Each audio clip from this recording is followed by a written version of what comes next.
السلام عليكم ورحمة الله وبركاته. مقعيقو وبرشابي يوتيوب جانل كادنا كداواني سيدوا فرحضاي جانل فضلا مركا ديكو هوريسي اي ادنا صبوقتا دايتاي فضلا سبسكرايب سارو قنبل الكنا فرسي يكوسو غارم مقالدا عن صوديقنا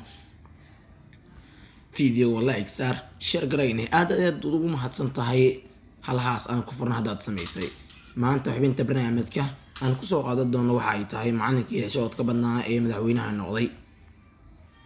macallinkii hore ee jaamacadda ayaa u muuqday inay ku adag tahay inuu soo jiito qalbiyada da'yarta reer Tunuusiya ee shaqadoonka ah hase yeeshee 61 jirkan laguna magacaabo Qays Saciid ayaa lagu naanaysay mashiin kadib markii laga yaabay habka uu wax u maamulo haatan waa madaxweynaha cusub ee dalkaasi Tunuusiya waxaana doortay dhalinyaro da'doodu u dhaxayso 18 jir ilaa 25 sano jir waxaynu hamuun u qabnaa hab cusub oo waxaynu doonaynaa nidaamkan ka bedelan kii hore sidaasi waxaa BBC-da u sheegay Joseph Biajo oo ah arday dhigto kulliyadda injineernimada kana barta dalkaasi Tunuusiya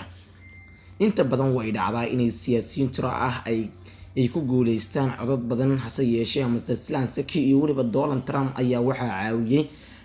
caanimadii ay ka heleen muuqaalada ay ka bixi jireen telefishinka maadaama ay ahaayeen labaduba rag ganacsato ah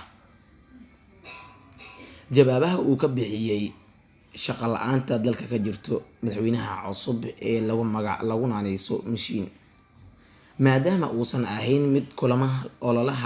kulamada ololaha doorashada ku saabsan qabta balse waxa uu safar ku tagay ilaa 100 magaalo oo ku yaala dalkaasi Tunuusiya oo waxaanu fool ula kulmay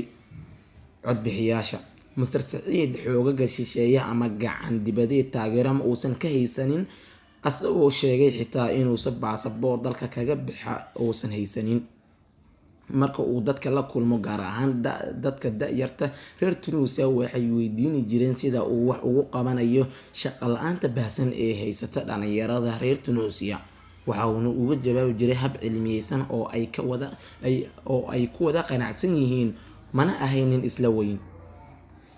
fasalada uu dhigayay Qays Saciid laguna magacaabo madaxweynihii mashiinka ah ayaa waxa buux dhaafay arday kuwaas oo xitaa qaarkood ka imaanaya jaamacado kale Mr. Qays Saciid waxa uu diyaar ah qorshe cusub oo ku hagaajinayo guud ahaan dalka Tunuusiya barnaamijkan barta ayaa ku soo gunaanadeena intaynu barnaamij lacayna intaynu ku kulmi doono daawadayaashana daawanayo sida iyo amaana Allah